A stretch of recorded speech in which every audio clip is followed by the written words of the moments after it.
Well, the first one is the Shroud of Turin, and I call it God's calling card. We made a film on this, and it is God's calling card. I just love the the naysayers. Oh, Shroud of Turin proven a fake again. It's fake news.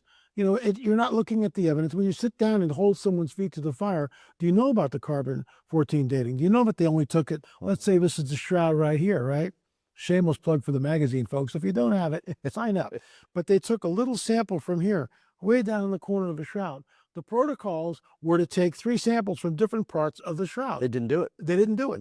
They shoot everybody out of the room, and they took it from here. Oxford University got a £1 million donation when the carbon-14 dating came in, I think 82, 83, right around in that window of time.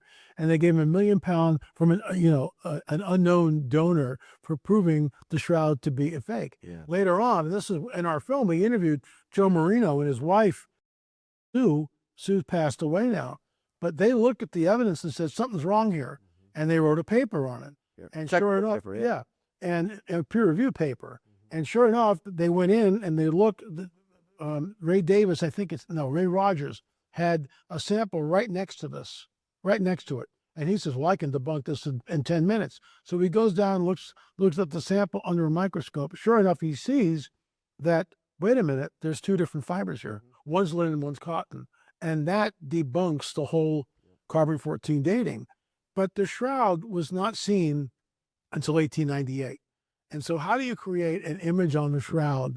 It's like, oh, a 15th century forger was going to know about, photography? Yeah. Hello? Negative image? And look, I did the film, and when I got to the part of the scourging, and when you look at the scourging on the shroud, it is unbelievable. It's on both sides of the body. It's brutal, absolutely brutal. And, I honestly, I just wept because it's like what he endured.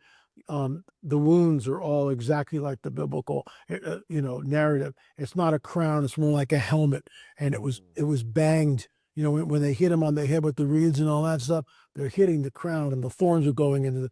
This is why he falls. A second time. This is why Simon of Cyrene picks up the crossbeam, because Jesus can't do it. He's lost so much blood. He's in shock already. And then the nails go through the palm at an angle. So they come in here, but they come out in the back. And that's exactly what the shroud shows.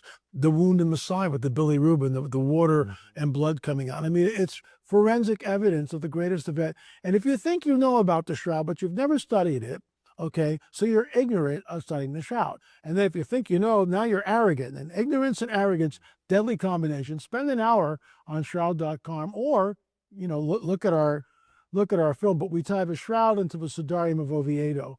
And it's so interesting how the skeptics always leave that out.